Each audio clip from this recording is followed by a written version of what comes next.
Hey guys, my name is Steven. I am the owner and operator of the Scottish Razor Company, which I founded about a year ago. I got my start restoring vintage straight razors, started modifying razors, and then got into making custom razors earlier this year. So far, I've made about 50 of them, and there's been a lot of requests to see how I do it.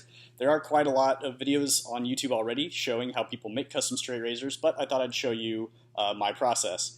Those of you that are familiar with Charlie Lewis of Lewis Razors and Master Livy of Master Livy Razors in Italy will recognize a lot of the techniques that I'm using here, and I make no doubts about the fact that I have heavily borrowed from and really learned from their expertise. So I'm going to walk you through the entire process, starting with a steel bar that I get from a steel supplier all the way through to the very end when I test shave the finished product. So thank you very much for watching, and I hope you enjoy. For this straight razor, I'm going to be using a stock removal technique, which basically entails taking a piece of steel and cutting out the shape that I want the razor to be, and then essentially removing metal until what we're left with is a razor-shaped object. This is different from forging, because with forging we would take the steel and shape it, with a hammer on an anvil and everything. And I do have a setup for that, but I find this to be a lot easier. It's quicker, and it's easier to get a more exact and precise shape. So what I've done is I've drawn with Sharpie the shape I want onto this block of steel. It's O1 tool steel, which is a great and easy steel to work with for razors. And I've got it clamped in the vise, and I'm using an angle grinder with a metal cutoff wheel to cut out the main profile of the blade. And once I have the profile cut out, it's just a matter of defining the shape how I want it and grinding down the blade until it's sharp enough to begin honing.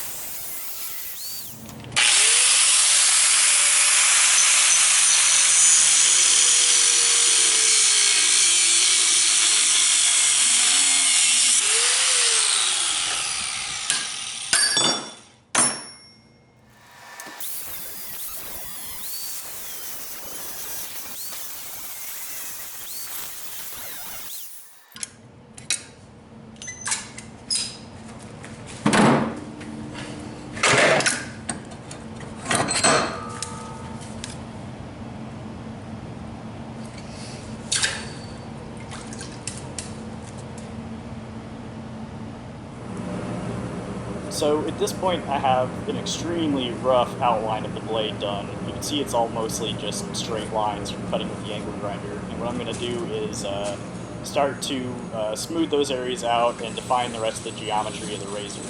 So I'm working on a 2x72 inch belt grinder that I built off of a kit from Polar Bear Forge. I'm using a 60 grit belt to start with, which I find is sufficient to very, very quickly take the metal off. And I have it going about 3/4 the maximum speed, and I have a face shield and a respirator that I usually use for this part because the metal particles can get up in your nose and lungs, and it's very dangerous. You'll just be, blowing them out of your nose for the rest of the week.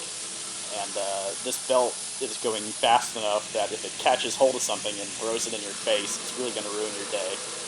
I'm wearing gloves because the piece that I'm working on does get really, really hot, and eventually you'll see it gets hot enough that I feel it through the gloves and have to quench it in water.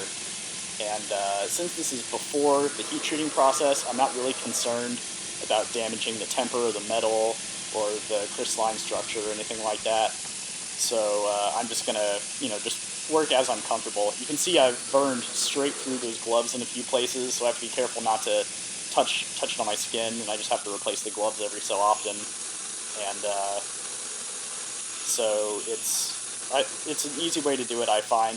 I think it still ends up being faster than forging, and it's just what I'm most comfortable doing.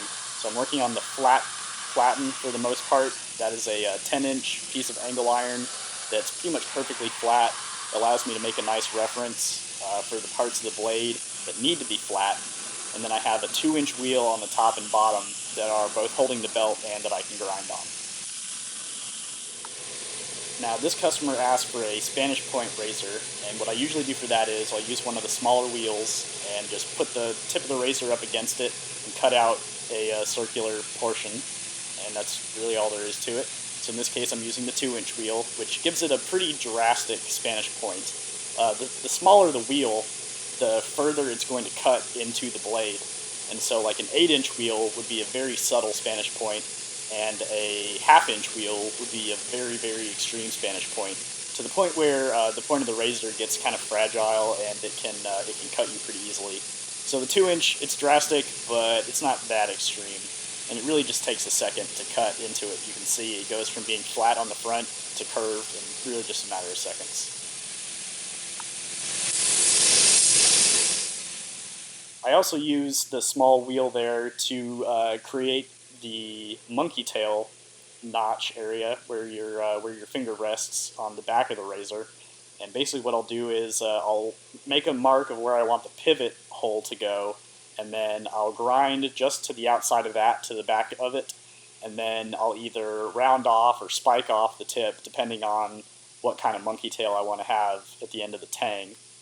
And you can see this really takes no time at all. Really the hardest part is just it gets so hot because it's so thin. I have to cool it often, and also I try to keep it as symmetrical as possible because it's really noticeable if it's off, and it's surprisingly challenging to hold it on there flush from the side. I don't like to stand right in front of it because I get all the sparks and stuff coming at me, and it's hard to be precise with it.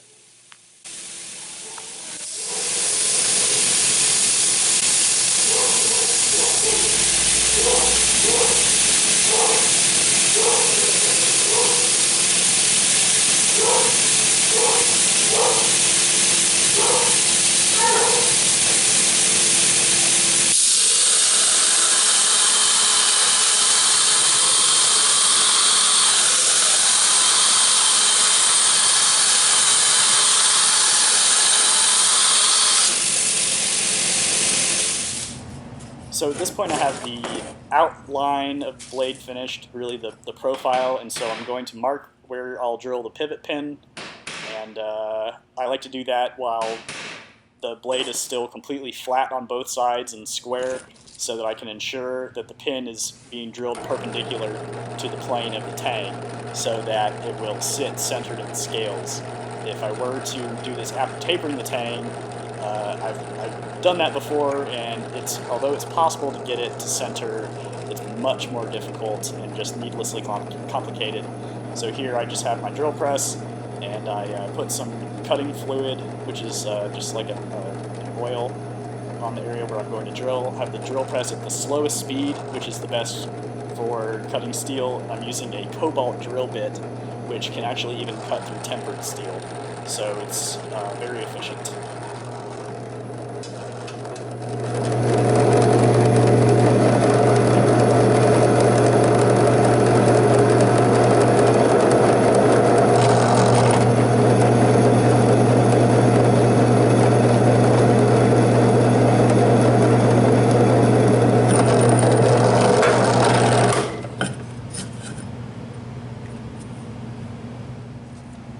So now I'm ready to taper the tang of the razor and to finalize the width of what the razor is going to be. So in order to do this, I'm going to take this layout die and mark some areas so that I can effectively draw on the blade without actually having to use like a pen or something that would wash off very easily.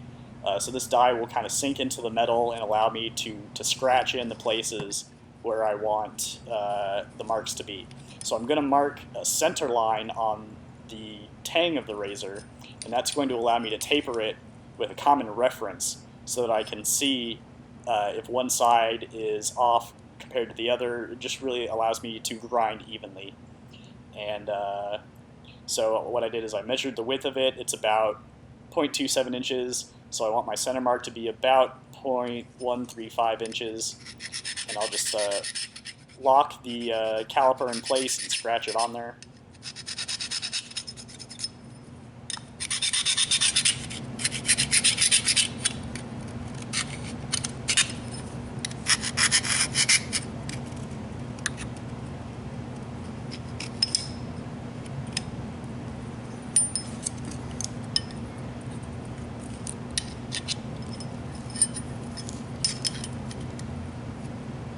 Now this razor is going to end up being a 7/8 inch width razor, and so I measure a little bit out from there because some of it is going to get ground or polished or honed away, and so we want the end result to be 7/8. If we start with 7/8, we're going to end up being slightly under, so I compensate for that by adding a little bit, and then I just scratch it in parallel to the spine. That's my reference for the straight edge.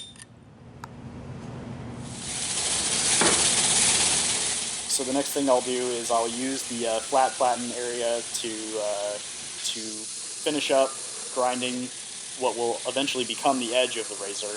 I'm just bringing it up to the line that I scratched, or maybe just before it, so that I can see that it's even all the way across. At this point, the steel is still a little over a 1/4 inch thick, so we can vary front to back or side to side. So I'll look at it all around and just make sure that I'm getting a nice even edge. And later on, if I find that it's not evenly wide all the way across, I can take more away, but it's easiest to do this now before the thing's tempered or before it gets too thin for me to comfortably work on. So to taper the Tang, I'm just going to push it up against the flat platen area, and I'm holding the spine of what will be parallel to the edge away from it. I don't want to grind on that because it'll affect how the razor hones. We want the spine and the edge to make even contact all the way across with a straight edge like this. Obviously on, say, a smiling blade, it would be done a little bit differently, but for my purposes, I prefer to have the straight edges because I have this nice reference that I can make.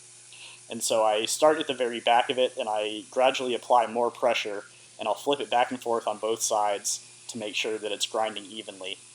And the thin metal will heat up extremely quickly, and even quicker as it gets thinner and thinner. So I do have to cool it pretty frequently, and you can see the steam coming off of it because it's so hot. When I put it in the water, it instantly boils and vaporizes. So it's definitely very, very hot. Definitely want to use the gloves for this bit. I like to add jimps to most of the razors I make, so I have a checkering file that I got from a gunsmithing supply store, and I'm just going to start on one side to cut into the edge there, and then roll the file across to make sure that the lines are contiguous and that the file doesn't jump out of the grooves, and cut a jimp into somewhere where it's not supposed to. And I will typically file until the tips of the jimps are slightly pointed. That means the file's gone in as deep as it can go.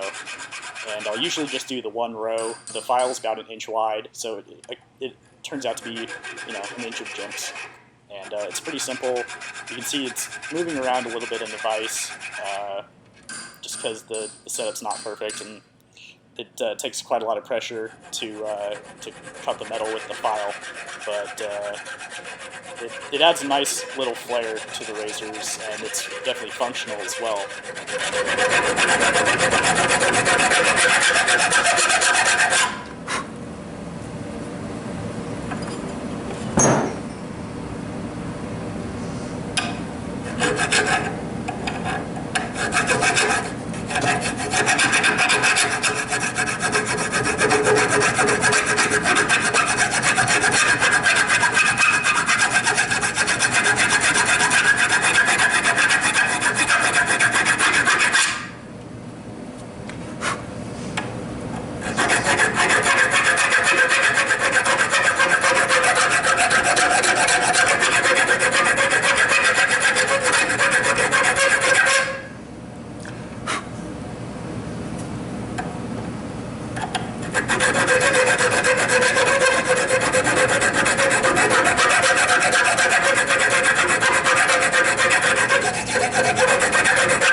So now I'm ready to start hollow grinding the blade. So in order to do that, to make sure that I grind it symmetrically, I'm going to use the same layout die trick.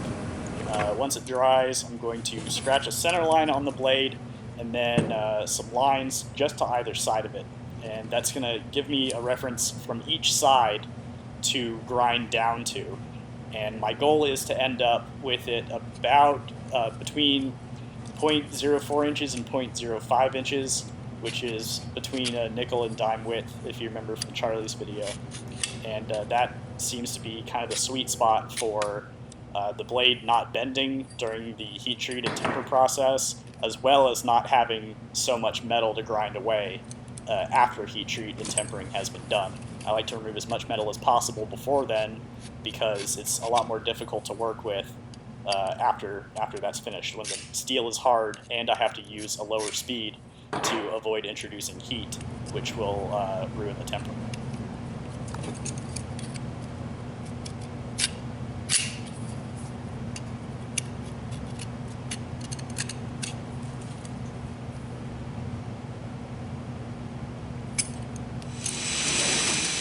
My setup for the rough hollow grinding is pretty simple. I have a work rest attached to the front of the grinder with some steel blocks that hold the blade about a little over 1/4 inch from the wheel.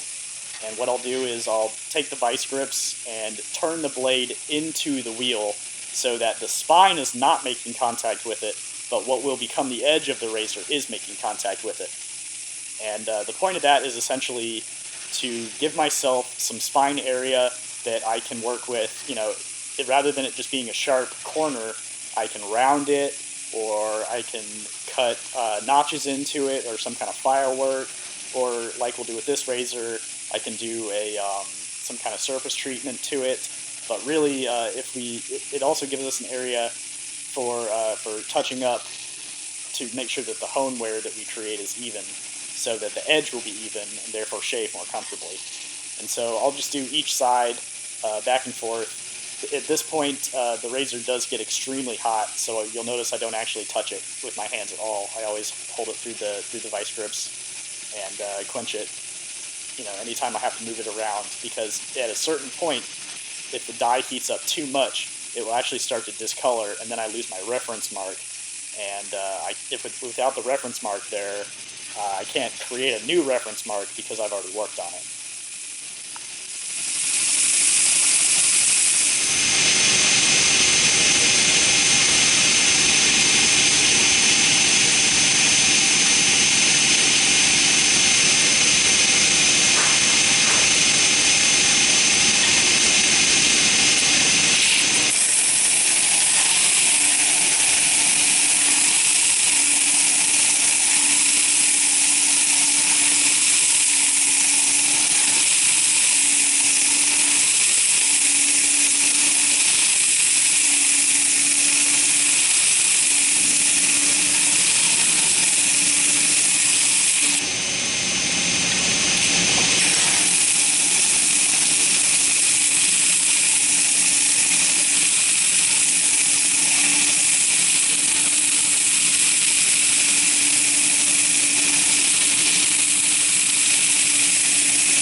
Once I have the bulk of the rough grinding done, I like to touch it up by hand just to make sure that the spine and edge are both as even as possible, because after the heat treat and temper process, I want to save myself grinding work, and it can be difficult to get these precise dimensions correct if the belt's at a much lower speed and everything, and I can't use as much pressure and whatnot.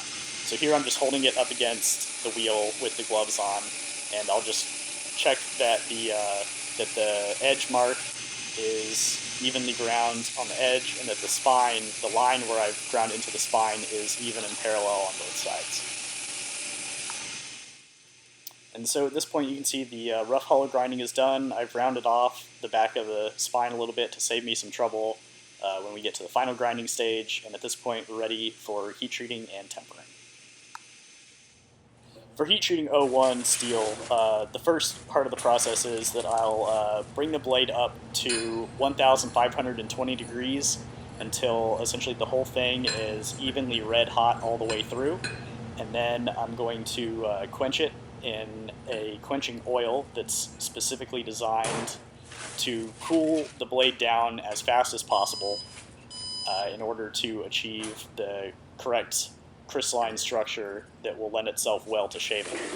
So you can see here that I've taken it out of the oven, and I'll put it in the oil and then just leave it there until it comes down to about room temperature, and then I can begin tempering.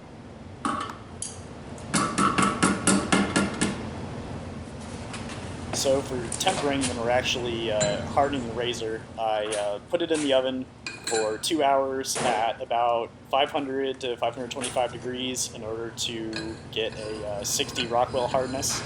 And I'll do that twice. So I've shown it once at the beginning and the end stage here, and in between I'll just let it come to room temperature.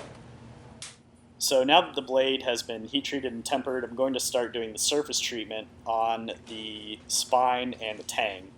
And this customer has asked for kind of a chewed, pitted, kind of forged looking finish, which I realize one way to get it would be to actually forge the razor, but it is possible to kind of fake it. And so what I do is I'm going to cut a bunch of little kind of circles or round notches into the razor with this Dremel grinding wheel all over it, and I'm cutting through the blackened scale, and where you see the shiny parts is where I've sanded it. So rather than cleaning off the blackened areas, I leave them on there so I can see where I've already ground and where I need to grind.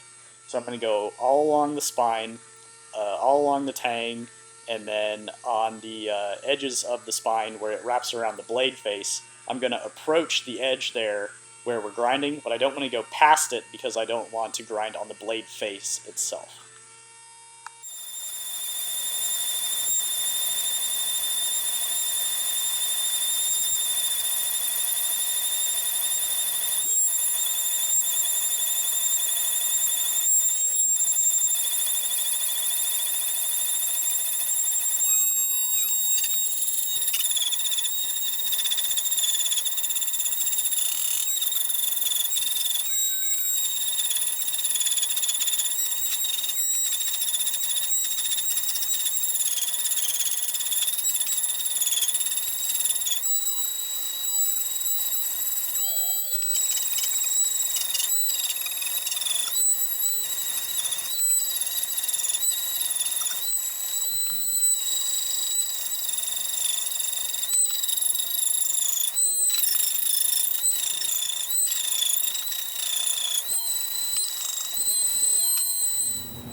So the second phase of the surface treatment process is one that you should recognize from Charlie's videos. I'm going to take this gun blue and apply it to the areas that I've ground, not to the blade face, since I'm not doing any treatment on that. It's just going to be normal grinding. So you'll see the areas darken up like you would expect. It's gun blue, it turns things blue. And I'm going to soak it in this tub of bleach for 15 or 20 minutes. And the blue in the bleach will cause a chemical reaction which actually rusts the surface of the steel and gives it a really nice rusted, pitted finish on top of the pits that we already ground into it. So here you can see it's finished. It's extremely rusty on the outside, really dirty, and but it's cut in nice and deep. So the best thing to do at this point is to get all that bleach off. I'll wash it off, and then I'll take a wire brush on my bench buffer and get the actual rust off the surface. If you leave any of the rust on the surface, it can spread to the other parts, and what we want is we want it to look rusted, not be actually actively rusting.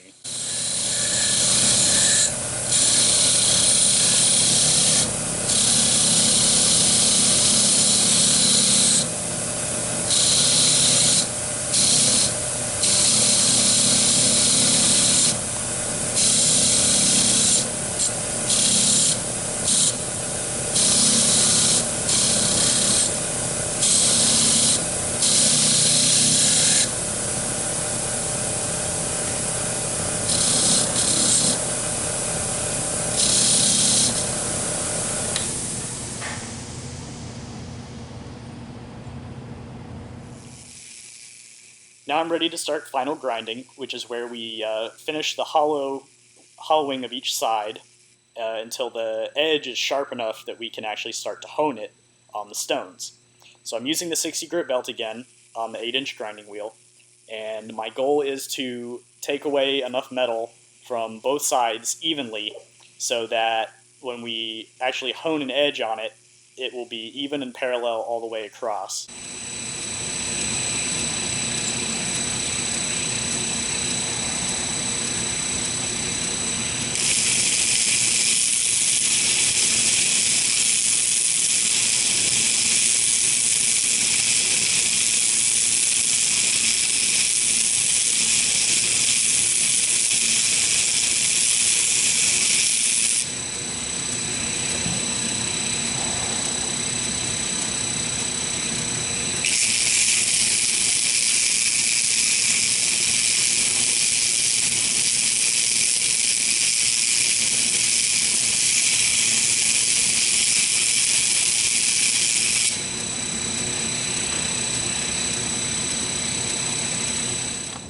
Once I've reached about 10 thousandths of an inch at the heel, toe, and center of the blade, I'm ready to put a test bevel on the razor and see how evenly it's ground.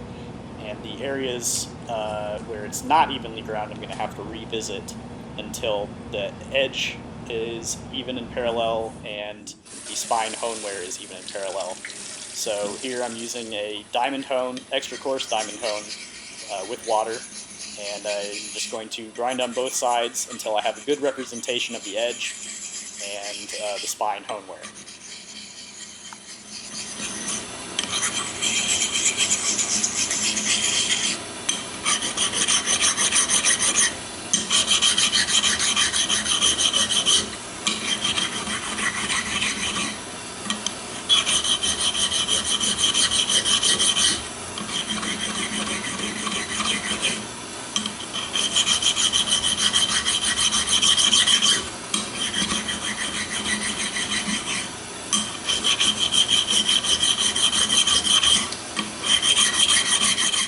So if you think about it logically, the areas of the razor which need more grinding are going to make more contact with the hone, and therefore the hone wear will be wider at those parts.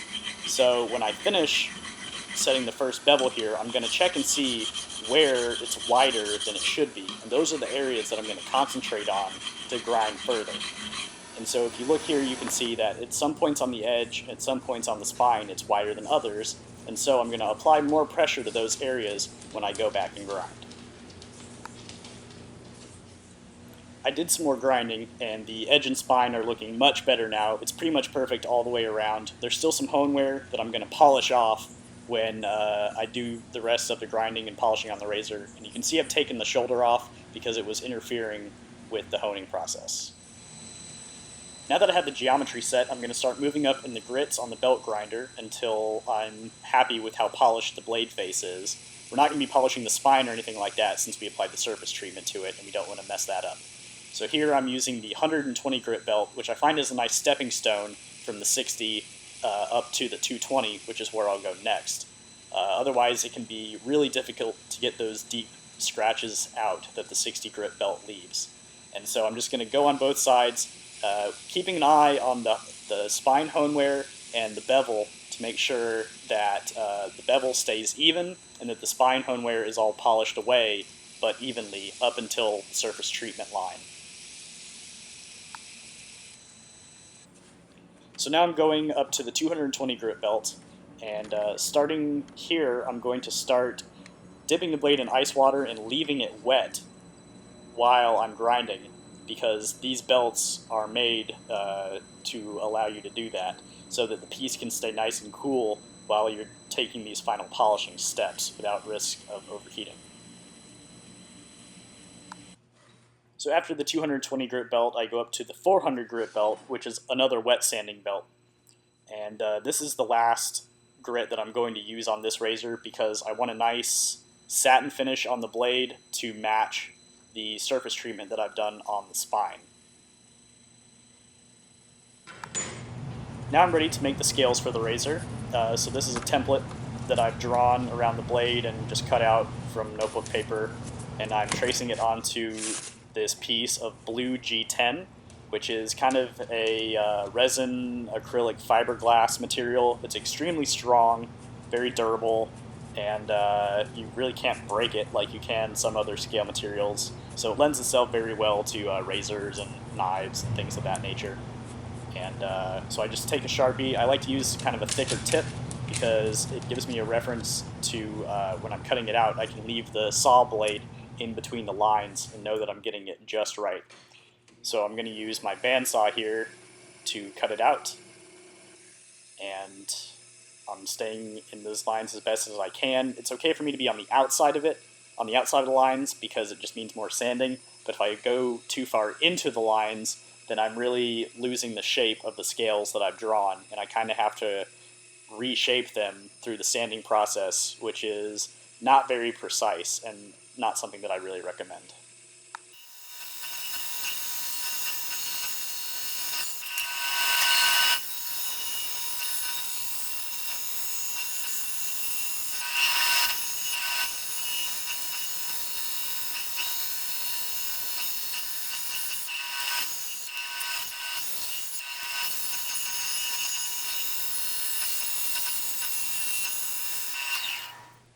Once I have the scale halves cut out, I'm going to tape them together with this double-sided poster tape. This is the best stuff that I found. They sell it at Walmart. It's really cheap. You can see that I do this a lot by the scraps of it that are all over that table.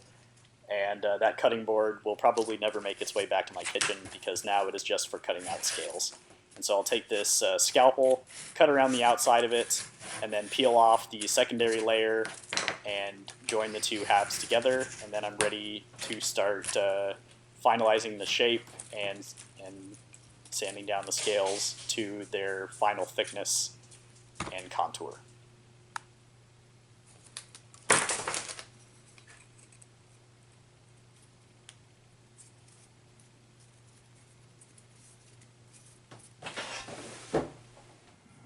There's a lot of different ways to do the scale shaping and sanding. I got started on the belt sander, and although I have the belt grinder now, which is a lot more versatile, I still find myself coming back to this thing just because of the degrees of precision that it allows me with how much experience I have doing it. And so the first thing I do is I go around the outside to get the scale halves to match up to each other and to the line that I had drawn with the template. And at this point, I'm not using the template anymore. I'm mostly eyeballing it.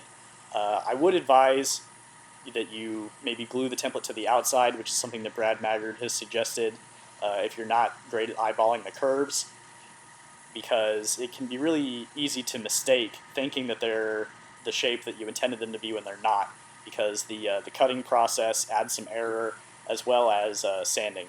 So I'm starting here on an 80 grit belt, and I'm just going to, once I finalize the outside here, work my way up through them until I get the polish that I'm looking for.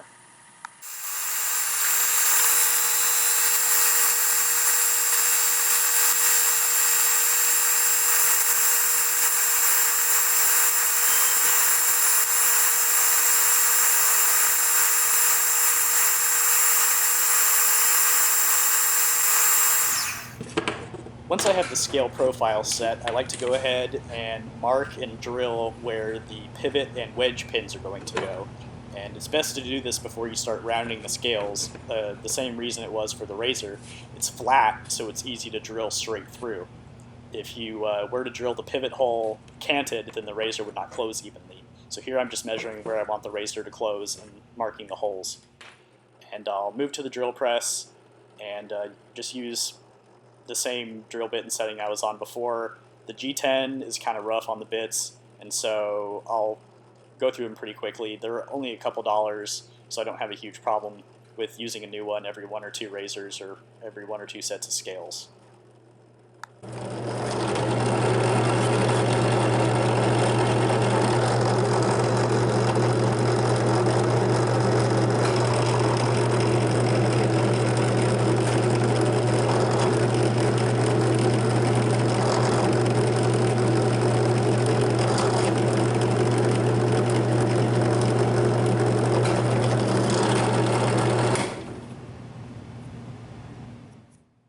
With with the holes drilled, I'm ready to start defining the contours of the scales, which is different from the overall shape.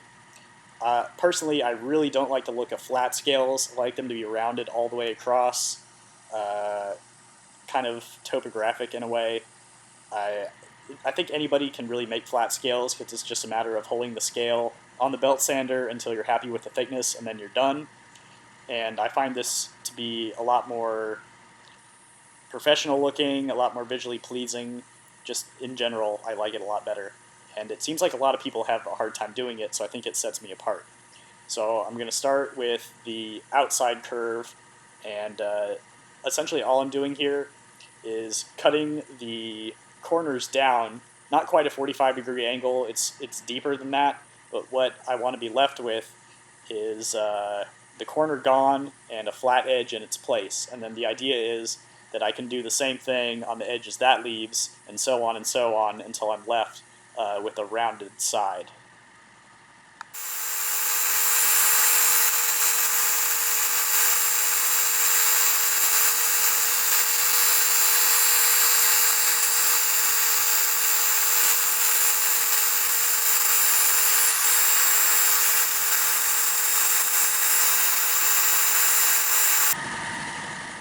So once I've ground the four surfaces that I'm grinding here, the inside and outside on both halves, I'm left with something that's roughly trapezoidal in profile.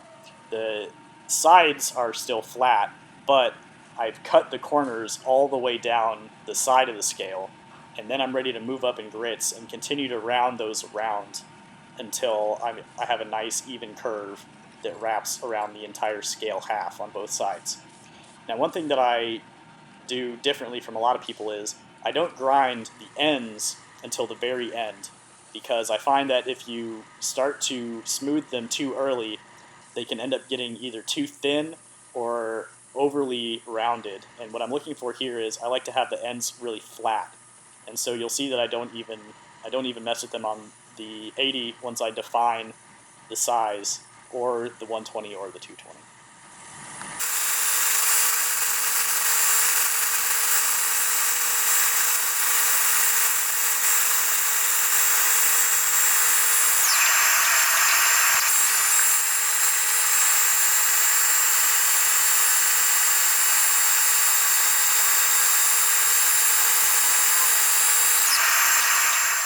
The 400 grit belt is the last belt I'll use on the belt sander for the scales, and really at this point I'm just getting out all of the machining marks that I possibly can from the previous grits, just getting a nice polish on the scales, and I'm going to finalize all of the outside lines. So at this point there shouldn't be any of the trapezoidal marks from when I cut away the corners, and I'm also going to define how I want each end of the scale to look.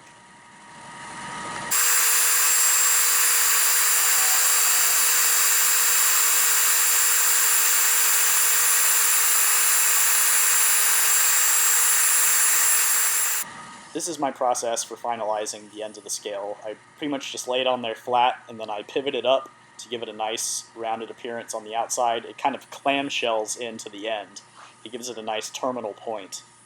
And it's really simple to do since the scale is flat, belt sander's flat. I have a nice reference for getting a perfect edge.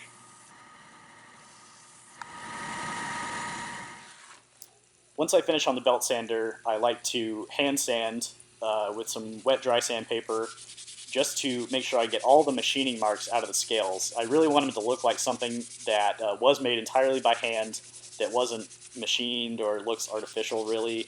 I guess it's artificial anyway because it's G10. But I want the shape to flow really nicely and have nice curves that aren't interrupted by something that was obviously made, by a machine belt. And so I drop down in the grits a little bit. I'll start with 220 paper, and on the G10, it takes a polish really evenly because of the resin. So I don't find the need to sand up to like 600, 800 grit. But for something like buffalo horn, I would prefer to do that because it does scratch a lot easier. And so here I'm just sanding the whole thing all over. And you can see the nice bright blue color that it takes on from the water. That's the color it's going to look like when we polish it. And the final stage of the scale polishing here is just using some white rouge on a loose cotton buffing wheel and going over all the surface of the scale and make sure that it comes to a nice shine and that I didn't miss any of the machining marks and that I didn't miss any scratch marks from any of the grits of belts that I used. I find that scratches on the scales are really distracting, and it really shows a lack of attention to detail that I think is really unprofessional. So I definitely take my time with this, and if necessary, I'll go back and hand sand some more, or if I've missed something really big, I'll go back onto the belt sander. But in this case, with this G10, I used new belts pretty much all the way through, and it ended up getting a really nice shape and really nice shine.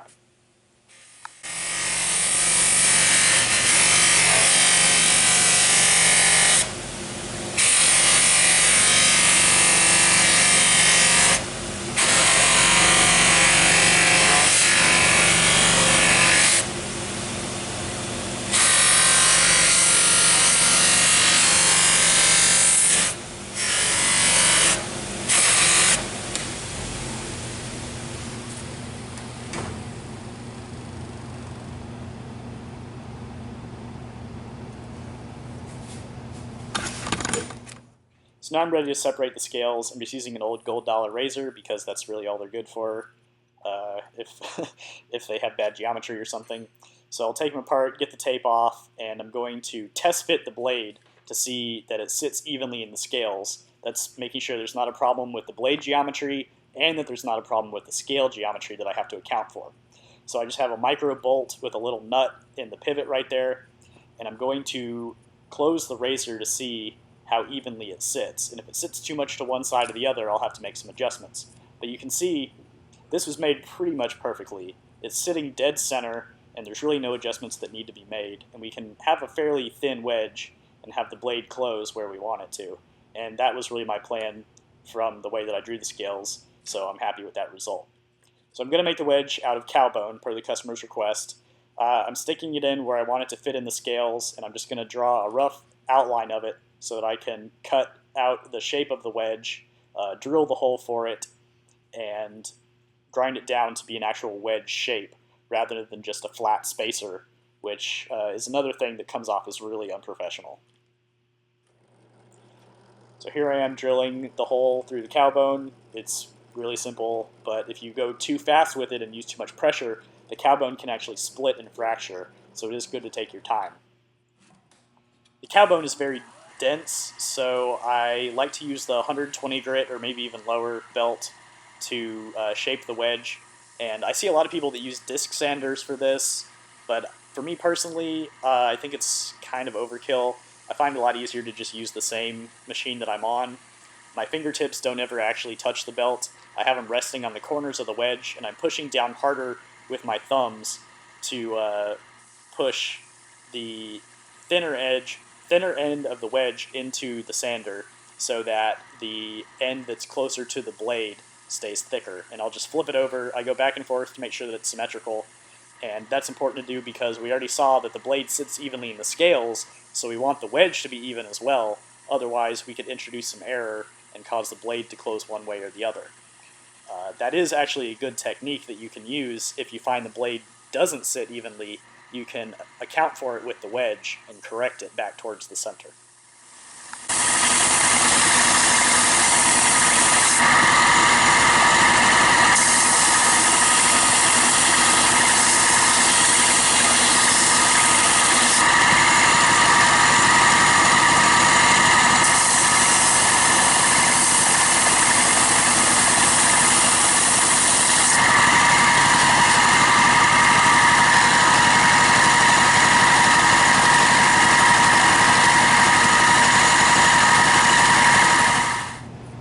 So I'm test fitting the wedge, and I can see that the blade is still closing evenly, and it has plenty of clearance at the point. So I'm ready to grind the wedge down to the shape of the scales. And the first thing that I like to do is to glue it in place so that I can make sure that it's not going to move around while I'm machining it. So I have some thick viscosity cyanoacrylate CA glue, and I have a pin through the wedge and the pivot to make sure that the scales are aligned correctly.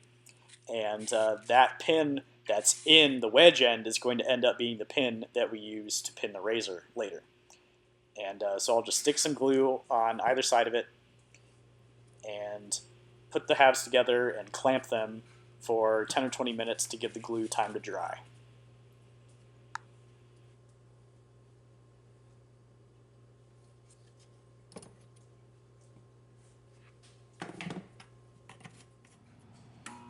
Once the glue is set, I'm ready to do the shaping of the wedge. Really all I'm trying to do is just sand it flush to where the scales are, and I don't want to grind away any of the scales if I possibly can, since they're already shaped and polished and everything. So I'm on the 120 grit belt again, because that cow bone is really dense, and it can take a long time to sand it away otherwise. So I'm being really, really careful to stop sanding as soon as I hit the scale area. But inevitably, sometimes you will hit it, and it's necessary to resand the areas, but it gives it a nice, flush, clean look, and the glue is going to hold the two perfectly together and seal all the gaps, so it has a really seamless transition from scale to wedge and back to scale again.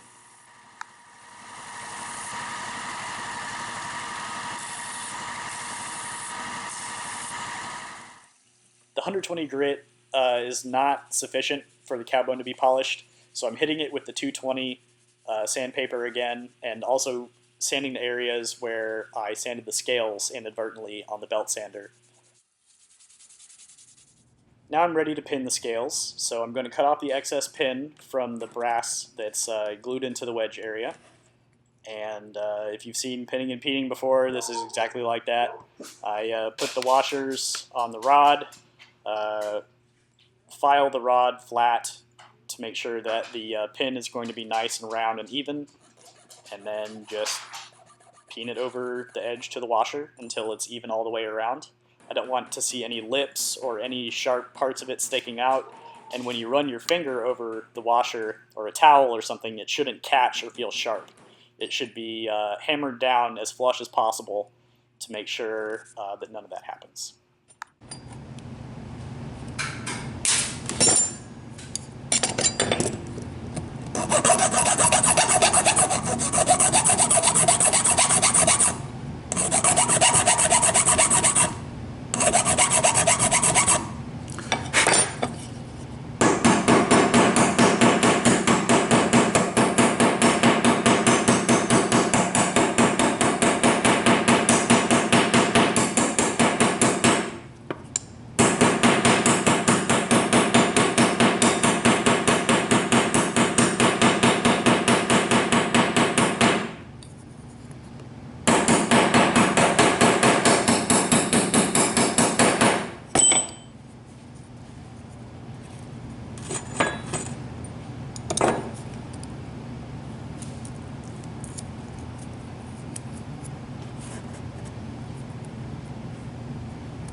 once the pinning and peening is done, a crucial step that a lot of people either don't know about or don't bother with is to buff the pin heads.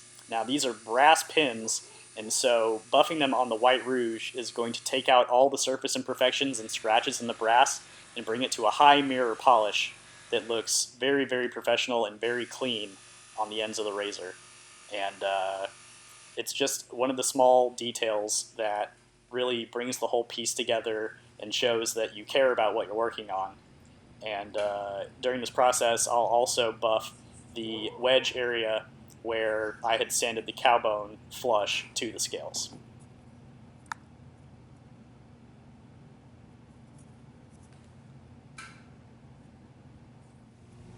So at this point, the only thing missing from the razor is my logo. I have a silkscreen stencil of my little Scotty Dog logo for the Scottish Razor Company. And so I'm going to tape it to the blade and use an electrolysis engraver to etch it into the steel.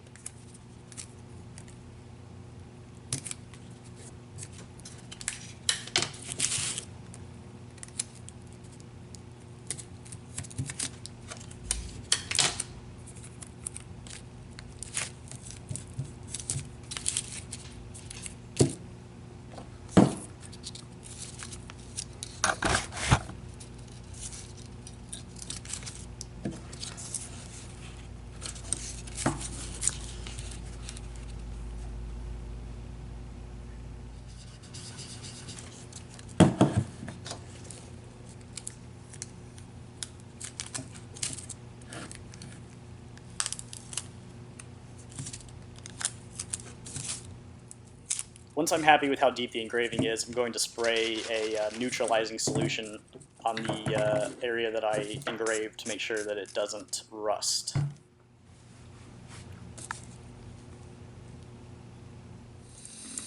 And then I'll wash off the electrolyte and the neutralizer. With the entire blade finished, all that's left is to hone it. So here I am setting the bevel on the Naniwa Chozera 1000 grit waterstone. I am using electrical tape on the spine of the razor so that I don't add unnecessary hone wear to a brand new blade. And once I'm happy with the bevel set, I'm going to move up through the stones and continue refining that bevel. This is a 3000 grit Naniwa stone, which is a nice stepping stone up from the bevel setter before we start getting into even higher polishes.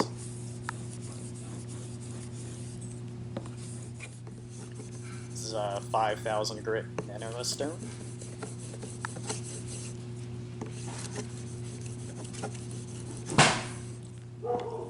This is an 8000 grit Norton waterstone.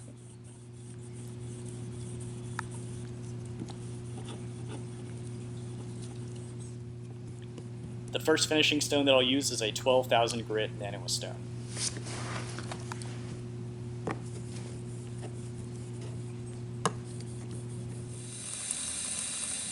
And the final stone and finisher that I'll use is this 20,000 grit Suhiro Gokumiyo waterstone. It leaves an extremely fine and smooth edge on the razor that you really can't match with many products on the market today.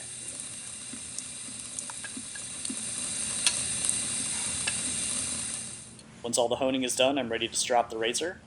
I'll usually strop between 150 to 300 one-way laps, so that's about 75 to 150 full laps on a leather strop.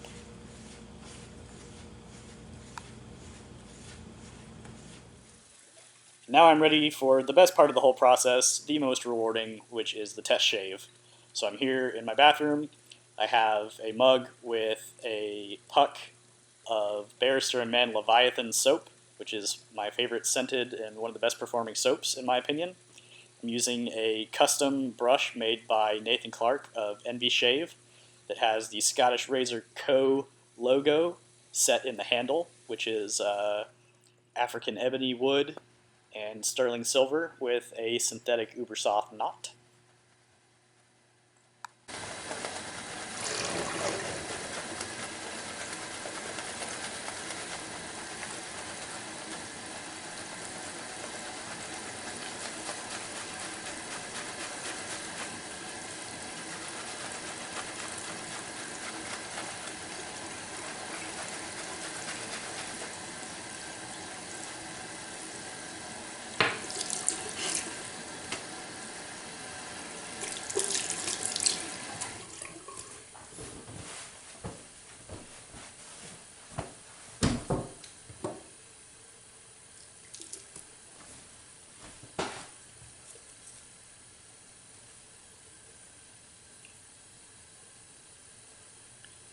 So I'll do at least 2 passes with every razor to make sure that I'm happy with how it's cutting.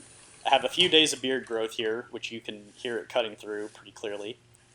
And what I'm going to do with this shave is I'm going to go with the grain and then kind of a hybrid across against pass and see how it handles.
So here's some pictures of the final blade. It shaved wonderfully on the first try. I'm really happy with how it turned out, and I really enjoyed making this video. So I hope it was educational for you and that you liked seeing a little bit of what goes into the process of making a custom straight razor.